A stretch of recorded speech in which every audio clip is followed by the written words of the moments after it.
Okay, this afternoon's lesson or character, first character of all the men and women of the Bible, takes us to Daniel chapter 5. It's a man named Belshazzar, not to be confused with Belshazzar. Very similar. In fact, I think it's pretty much the same name. I think they mean the same thing. The one with the extra little syllable is Daniel's other name.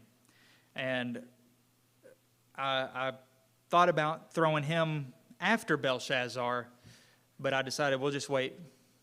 We'll wait for Daniel in the D's. It'll probably we may spend 2 lessons talking about Daniel himself. But Belshazzar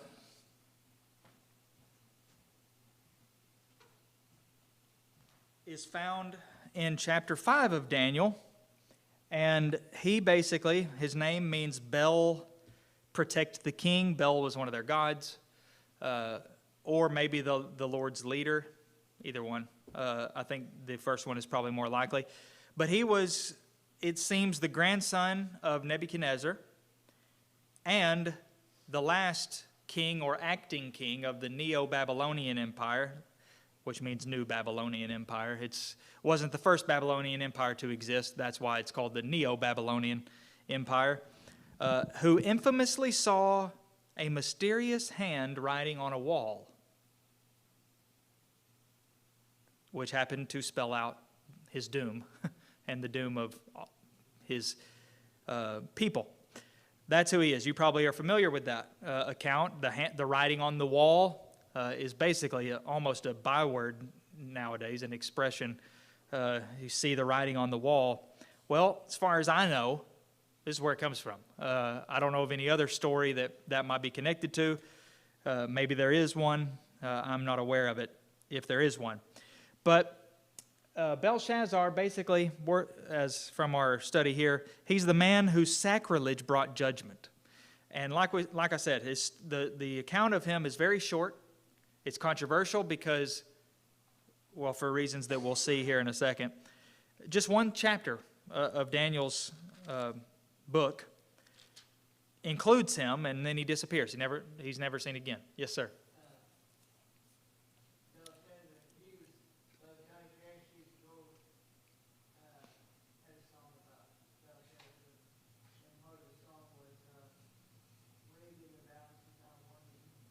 Oh, yeah.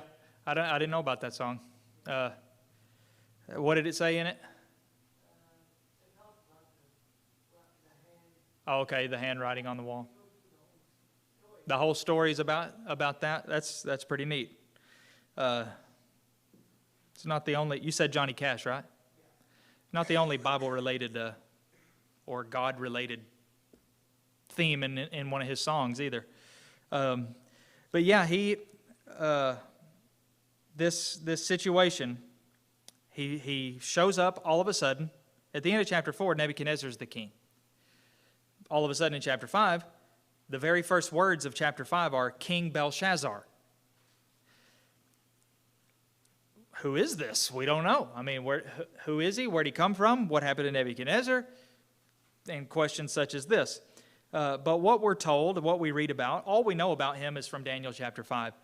And there's a little bit of help that we'll see in just a second from there are some complications or discrepancies that critical people have charged against this whole chapter, and we'll see how secular discoveries have actually once again proved that the Bible is correct. It is accurate. What we read here is that this King Belshazzar, he made a big feast. He threw a big feast. That's not unfamiliar at all, is it? It's kind of a common thing in the Old Testament with some of these kings. He made this great feast for 1,000 of his lords. He drank wine in front of them. It was just a big drunken party, okay? And in the midst of this party, the party itself probably showed his vanity and his pride and everything.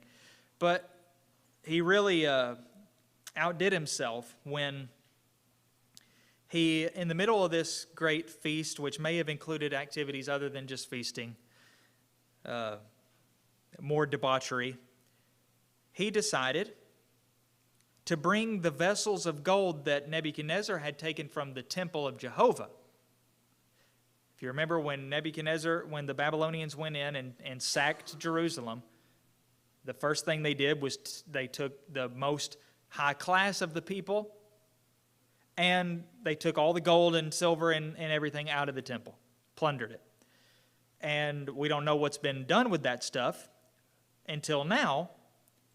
Belshazzar says, bring in that stuff that was taken from that temple of that God that we beat, that God that we defeated, and that people that we defeated.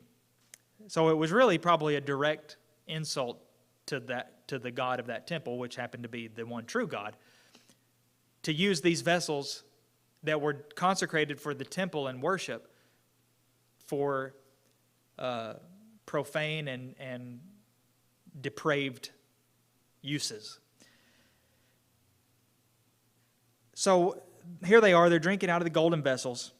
And as this was going on, verse 5 says, immediately the fingers of a human hand appeared and wrote on the plaster of the wall, the covering, whatever was the wall was coated with, of the king's palace, opposite the lampstand. And the king saw the hand as it wrote, and his color changed. And his thoughts alarmed him. His limbs gave way, and his knees knocked together. Sounds like a cartoon, doesn't it? That's how you would depict somebody who's scared in a cartoon. But this is not a cartoon. He got weak. His face, he turned pale, and he got weak to the point he couldn't hold himself up. He kind of, like when somebody faints, they just go limp and they fall over, except he was presumably sitting down or something, and he was trembling in fear. This was a buzzkill for him. He was getting drunk. He was already drunk. They were having a big time, and this sobered him up real quick. Seeing a hand, the fingers of a hand, human hand, writing on the wall, and he didn't know what it meant, but it overwhelmed him with a sense of fear and dread. Like, I don't know what this is, but it's not good. It's not a good thing. Yeah, Joe? When you think about today, our bodies are the temple of God. To me, this whole depiction is just a glimpse of the second coming of God. If we have misused the temple that God has given us, and Belshazzar only saw a finger of God, when we see the glory of God, I think we're going to be very similar to the apostles. We're going to hit the ground, our face to the ground. Yeah. Because he's so magnificent, and we are so unworthy. I would love to know that Jesus touched him and said, it's okay, I'm here. Yeah. Reached out his hand and that Jesus will be there tapping for me. Yeah. Yep. Here, it's interesting. The immediate question that comes to my mind is, was the hand big, oversized? Was it writing large? And all it says is the fingers of a human hand. And again, yeah, it was not just writing that appeared on the wall. That may be how we would assume, these characters are being mysteriously carved out onto a wall. But it actually showed, he saw the fingers of a hand writing it. The Addams Family, yeah. If I saw that, I would go pale and go weak in the knees too. I think that almost like, because Jesus has been depicted in so many other places throughout the New Testament as having appeared in human form, like Yeah. his hand coming through the veil, and that's all that we see. Mm-hmm. Yep, it's an interesting description, which we have no reason to take it as anything but exactly what it says. The reason it's recorded like this is the most natural explanation is that's exactly how it happened. The fingers, however we picture it, the fingers of a hand, not a hand, but just like the end the part that would actually, be holding a writing utensil, I guess is the idea, the fingers writing it. And again, he wasn't drunk anymore, at least he wasn't happy and celebrating. He was terrified. And how this played out was he loudly said, "Bring my wise men," or whatever. The enchanters, the Chaldeans, and the astrologers. And he said, anybody whoever reads this, so it was in characters they didn't recognize. And whoever reads it and interprets it, he'll be rewarded exceedingly. Regardless of the description of the reward, the point is, maybe the most significant part is, he'll be the third ruler in the kingdom. File that in the back of your minds because it's going to come back up in just a second. Well, guess what? We've talked about the wise men a lot in our journey through the Bible and other times. They weren't very wise. They were wise men. They were considered these wise men. They were these sages or these enchanters or just like they're depicted here, astrologers, enchanters, sort of like we would, of the same ilk as, maybe a modern day psychic or a fortune teller. We know that's all bogus. It's nonsense. It's a scam. It is nothing. And anything of substance, they're not going to be able to tell you. They can tell you a bunch of nonsense. Like, I had this dream, just like earlier in the book of Daniel. Tell me what this dream meant. Well, there's going to be somebody who's creative enough and with a good enough imagination, they can tell you all kinds of mess that you might fall for and think, oh, that's what it means. I never, thank you. But we see time and time again, these wise men were not wise. They did not help. They could do not much of anything, including read this writing on the wall, much less give the interpretation. They couldn't even read it. So it's interesting that, it will be one thing if the hand wrote on the wall, Belshazzar, you are doomed, and then he goes pale and he doesn't need any interpretation really, or maybe he would need a little interpretation. He wouldn't need anybody to read it. But he just was overcome with this foreboding sense of dread just by the fact that it happened. And that's before he even knows what it says. Well, nobody can read it. It says, now he was greatly alarmed and his color changed again. Now he's, back to where he was before. His lords were perplexed. But the queen mother comes in and or talks to him and reminds him about, or maybe informs him about this man Daniel, who during the reign of Nebuchadnezzar, by the way, Belshazzar, based on some translations, probably most English translations, seems to be said to be Nebuchadnezzar's son, because it calls Nebuchadnezzar his father. But the Hebrew word that's translated father there doesn't necessarily mean dad. It can mean predecessor, and maybe not even immediate predecessor, but just even an ancestor, just like Abraham our father. I mean, how many times will we read about that? Read those words. Well, so it's not the case that Nebuchadnezzar was his actual biological dad, but it's father in one of these other senses. Could be grandson also, could mean grandfather. But at any rate, this queen mother seems to have been Nebuchadnezzar's wife, but we don't know necessarily if she was his mother. Probably not, it seems, based on putting it all together, which again we'll see in just a second. She said, you need to get Daniel in here because the wisdom of the gods were found in him.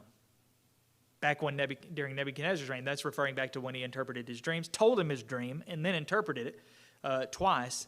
Interpreted some dreams, 2 occasions where he interpreted multiple dreams.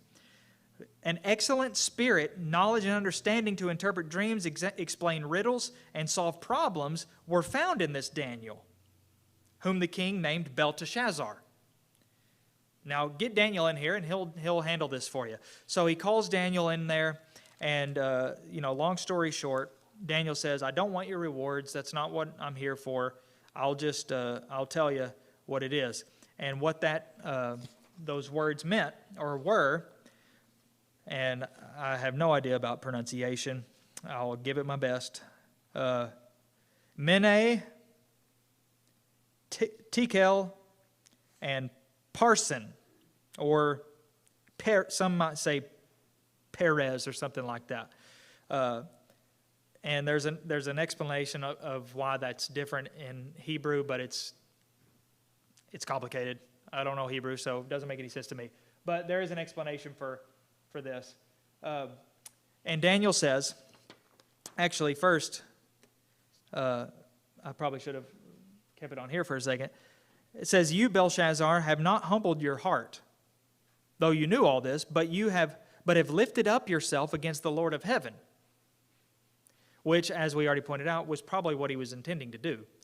But he thought, hey, we beat that God, so we're going to flex on him and disrespect him even more. Do this.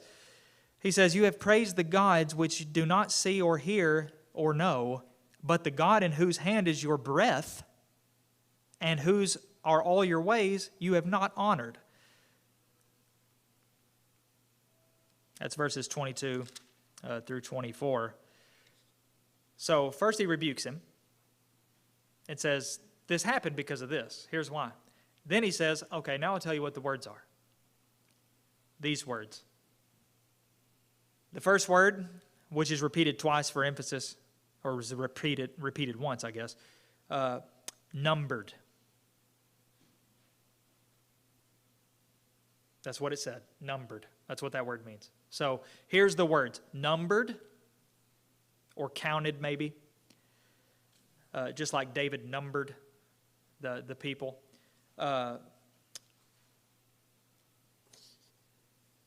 Weighed, like you've been weighed, and divided. Those were the three words. Numbered, weighed, divided. And Daniel goes ahead and says what it means. Numbered refers to his days. God has numbered your days. The days of your kingdom, and brought it to an end. So much for starting with the good news, right? That pretty much hits it pretty much home right there. Weighed, you've been weighed in the balances and found wanting. And divided, because your kingdom is going to be divided. It's also been suggested that the word translated divided there doesn't mean like cut in two necessarily, but what we would call pretty much smashed, destroyed. So smashed would be another possible meaning here, but divided because it's going to be broken. And given, even more specifically, to the Medes and Persians. Now, the most incredible thing about this whole account, Belshazzar, he gave Daniel the rewards, clothed him with the purple and so on that he promised. And he said a proclamation was made about him that he should be the third ruler in the kingdom. Again, that's the second time that was said. File that away for just a second. But here's the most incredible part. That very night,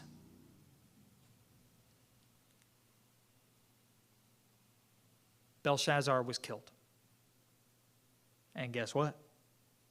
Darius the Mede received the kingdom.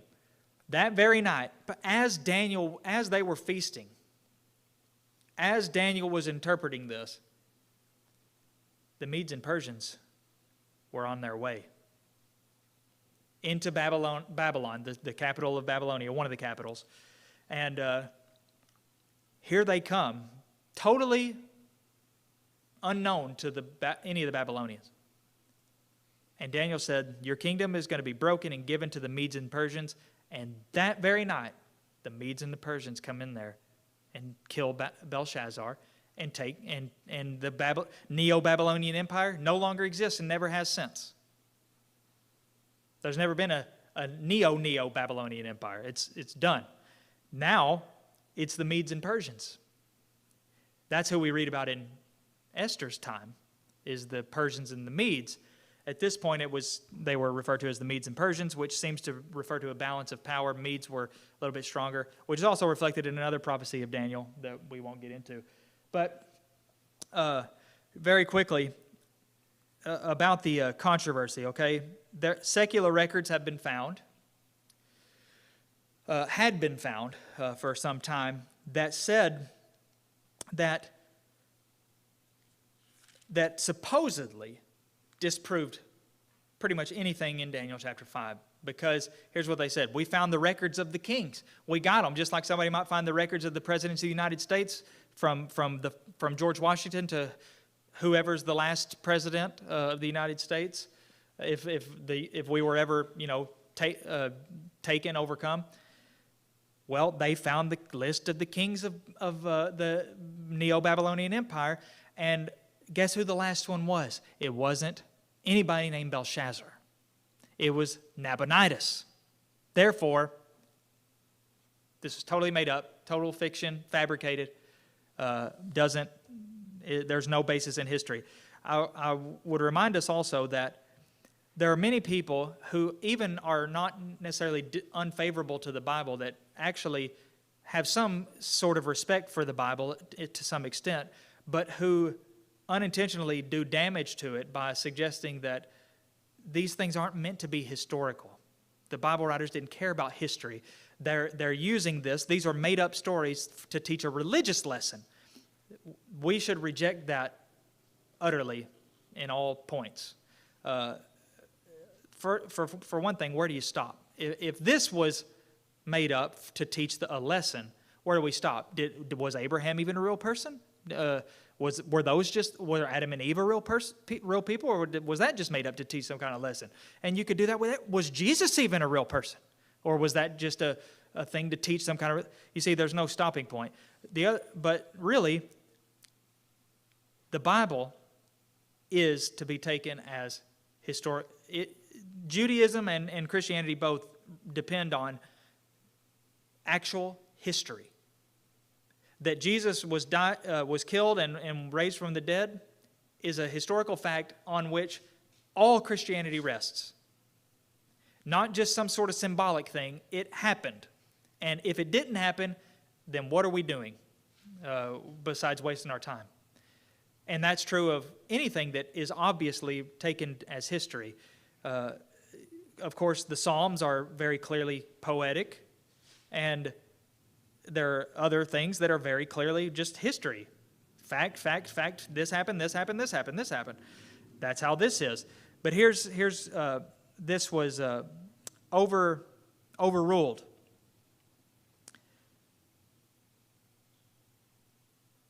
In 1854. What happened in 1854? Well, a man named Sir Henry Rawlinson discovered some cylinders that had inscriptions all over them. And they included some very important information. Like this, that Nabonidus had a son named Belshazzar. Sounds pretty familiar, doesn't it? And that he put his son in charge of the kingdom during a time when he was gone.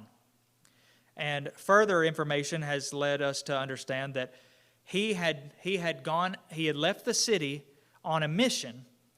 There was rumors of rebellion sprouting up in farther parts of the country or the empire, that he was going to go and try to put these fires out, so to speak, and appease, resolve the situation, and put out the rebellions and the displeasure of some of his constituents. And that inscription tells us that while he was gone, he put his son over the empire in his place. We might call it acting king. He was acting king. He wasn't technically the king, but he was acting king, like the acting governor or the acting mayor or something like that. Interim, sheriff or interim coach or anything. He was his son. His son was named Belshazzar. I mean, that's almost exactly the same as he's called in Daniel. And so the reason that this Belshazzar is called king is that's why. It makes perfect sense now. And that was something that was discovered. This wasn't something that somebody presented as a plausible explanation. That was something that was dug up over there in the dirt. A cylinder, which is how they wrote things. Thankfully, that's not the case anymore. That had all these inscriptions on it, and in that was the missing piece, if you will, that at least made it so you can't just say that this is not accurate because the king was Nabonidus. Yes, the king was Nabonidus, but he put his son in charge while he was away. And while he was away, Medes and Persians came. No more Babylonian Empire. Done. So once again, we don't need archaeology to prove the Bible, but in every instance of a charge against the Bible's accuracy, something ends up being found over there that proves the Bible to have been accurate all along. They did the same thing in Isaiah with a king. His name just slipped my mind. Sargon. Said, never was such a person. Didn't exist. We've got the record of the kings. Turns out they kept digging over there, found his whole palace. King Sargon II. His whole palace was found. Oops. I guess he did exist. Did the same thing with the Hittites. No people ever existed called the Hittites. Until, oops, there were people called the Hittites. But this is not going to stop. People who are against the Bible, this is what they're going to do. They're going to continue to do that. The Bible's the only book that's guilty until proven innocent as far as the world is concerned, even though it's totally unjust and unfair. Really, the Bible is the most trustworthy record of any history that we have. It should be viewed as that. Okay, so here's a lesson from Belshazzar. It is unwise to disregard the Creator, the one true God, and you should heed his warnings and count them as blessings. Sadly for Belshazzar, it was too late. But we should do whatever we can to not be like him and be, those would be terrible, those three words would be horrible to hear on Judgment Day, wouldn't they? Numbered, weighed, and divided or destroyed. You've been weighed. That is what judgment is, by the way.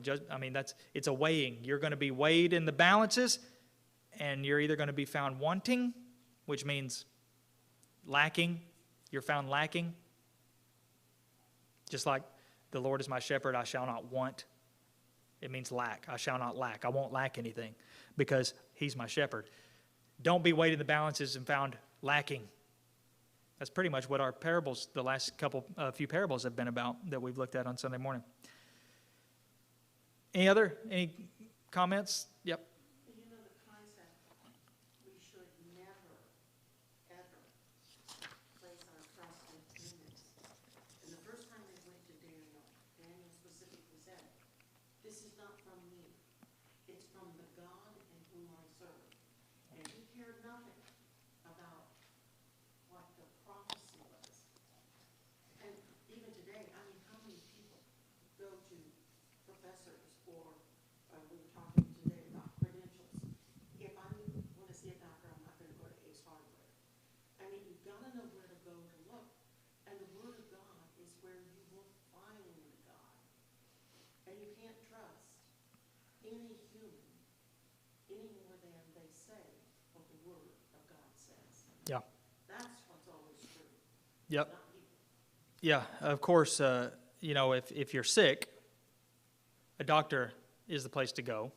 Even Jesus said that. Those who are sick need a doctor. You're not going to look to the Word of God to find what should I do when I've got this sickness, a physical sickness. Yeah, but you can pray. God will know. But as far as His Word is concerned, but here's the problem is whenever you seek any sort of moral or spiritual advice from a person, you're depending on who that person is, you're flirting with disaster. This is why I would never encourage, or I would at least as an utterly last resort, approve or suggest that it would be okay for a Christian couple to go to a marriage counselor that's not a Christian. Because you never know what in the world they're going to suggest. could be some awful advice spiritually. I mean, have you tried other partners? That could, what? This is, you never know. And the same thing could be true of just going to a counselor at all as an individual that's not a Christian. Commentators. I mean, I've got a whole list of different commentators. I hear what a lot of people who have studied say about an item, but the best Bible interpretation is when the Bible interprets itself. Yeah. It takes work, but that's what you've done. The Bible is the best Bible commentary. And that is proven in so many cases where one area interprets another. One verse interprets another verse. And whenever people don't understand that, that's whenever they have these one verse theology or one verse systems of faith or whatever, that what about what this other thing says? And that is a crucial element of Bible study, sound Bible study. Okay, very quickly, Benaiah. Okay? Benaiah was one of David's mighty men among several.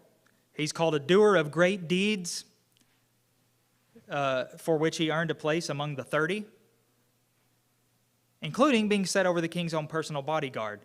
Benaiah is an interesting character. There were several mighty men, and some of them, their deeds are relayed or recounted, what they did. I already got ahead of myself. I printed this out so I could see what's on the screen behind me, and I'm still getting ahead of I'm not even paying attention to it. So, in time, thank you for your patience. But Benaiah, as our book says, the handout says, he was inspired by a noble ambition. He was born well, and he was going to live well. He fought valiantly for God's chosen, really, for David. He was fearless, and we're given a few examples of some of his deeds.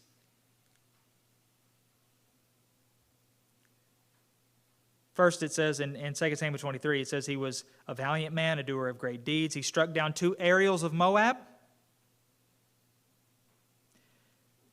He went down and struck down a lion in a pit. An actual lion, by the way. On a day when snow had fallen. Okay, maybe I'm speaking for myself, but if I had a scheduled fight with a lion and I wake up that day and it's snowing, I'm going to reschedule my fight with a lion, okay?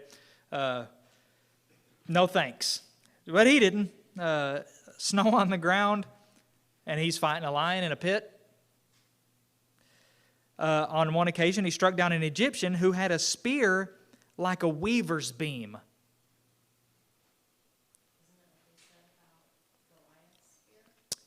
Some similar description, I think. It was huge, because he was huge. So, and it gets better though. And by the way, the like a weaver's beam, that's not in 2 Samuel. That is, you compare it with 1 Chronicles 11:23, and that fills in that little blank. That's another example of, you got 2 different descriptions of the same thing. You get a little tidbit in 1 Chronicles that you don't get in 2 Samuel. So he had a spear like a weaver's beam. Huge. But guess what? Benaiah went down with nothing but a staff in his hand and fought him. He fought this man, huge man, with a huge spear, with nothing but a staff, to the point where he disarmed the man and got his spear and killed him with his own spear. That's almost like, I don't even know how to describe the skill and confidence, I guess, to the point of being insane. This man is insane. He's going in there with a staff. You kidding me? And he fights him until he can get that spear. And he won a name, it says, beside the 3 mighty men, and was renowned among the 30. So David set him over his body. No wonder David set him over his bodyguard.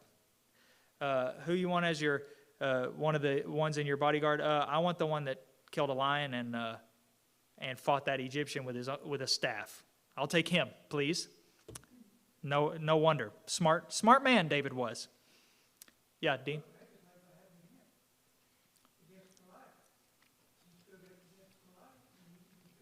Yeah.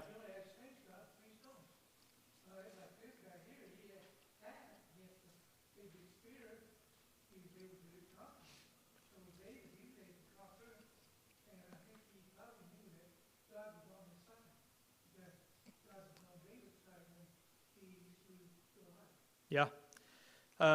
David could relate to some of these men, like Benaiah. And I'm sure there was just as much of a faith element, maybe not just as much, but I'm sure there was a faith element in their men, like his courage and skill. He maybe wasn't just that he was feeling confident that day, but he was confident in the one for whom he fought, just like David did. First Chronicles, my notes down the bottom say that he was, well, it says he was 5 cubits. Yep. That's 18 inches, so that means he would have been 7 feet 6 inches. 7'6". Pretty big. He wasn't as big as Goliath, but when you get that tall, I mean, what's the difference? 7'6", 9'6", I mean, come on. And then you're going to go in there with just a staff? And let's not forget that it is generally understood that not just in that part of the world, but also back further in time, men were, the average size of a man was smaller than even me, even our average size. It was lower then, so 7'6" to somebody who's, lower 5 feet, the 5 foot range, or, 5 and a couple inches, even bigger. Go in there with a staff against this huge Egyptian with a spear, which probably the most beneficial part of a spear is range, so you got to get inside the spear. I mean, wow, incredible. But we are commanded in Hebrews when he goes, lift up your hands and strengthen your weak knees. Everyone experiences fear. But we have to remember who's with us or who's behind us. And the Lord expects us to be courageous in this battle here and now. Yep. Yep, like Paul said, we don't have to worry about doing what Benaiah did, literally. But spiritually, we are sometimes spiritually up against 7'6" warriors. As far as the task at hand to try to teach people, it's a daunting task. And we need the kind of courage that he had. Yeah, yep.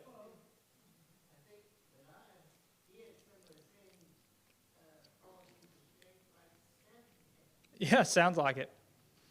Yeah, he's the kind of man I could see going in with a staff to fight this giant with a spear, or going into the lion's pit to fight a lion. Samson, that's kind of how he was. And Benaiah seems to be kind of cut from the same cloth there. Yeah.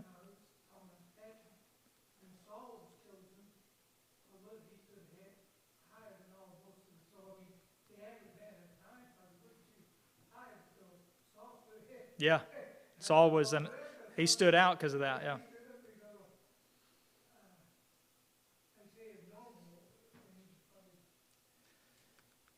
Yeah, I don't know exactly a number of average, but I just know it's generally considered to be significantly shorter than the average American in the 21st century. And that's, like I said, also true, the average, Asian in 21st century is smaller than the average American. So if you take into consideration, going even further back in time, a few thousand years, over 2,000 years, 2,500 years, it would be you'd have to have a lot of courage and faith to fight somebody that's 7'6". All right, here's some lessons we can learn from him. When we know what is the right side, we should dedicate our lives to fighting courageously for that side. Once we know what's right, Paul's a perfect example. He was fighting courageously for what he thought was right, even when he was wrong. But Then as soon as he realized he was on the wrong side, he joined the right side and fought just as courageously as he had before, maybe even more so. And secondly, individual loyalty and dedication to the body of God's people cannot be overestimated. He was by David's side, always. You know why? Because David was God's anointed king. And that's what mattered. And he was there for him. He was fighting by his side, sometimes literally, serving God by serving God's anointed and serving God's people in the same way. So, no, we're not going to have to fight a lion on a snowy day. But, you know, you look at that metaphorically, even though it's not metaphoric. It's not a metaphor, but you can see it as a lesson, sort of as a metaphorical lesson for our battle that is not with carnal weapons, but with arguments, as Paul said, 2 Corinthians. Spiritual weapons, arguments, teachings, words. We're not taking people captive, we're taking thoughts captive and beliefs by the truth. All right. Well, guess what? We have officially reached the point that we reached 3 years ago when we started this study. So it's utterly uncharted territory from here on out. It's pretty much uncharted anyway because it was 3 years ago. Come on. You probably couldn't even tell me who we looked at last week if I put you on the spot.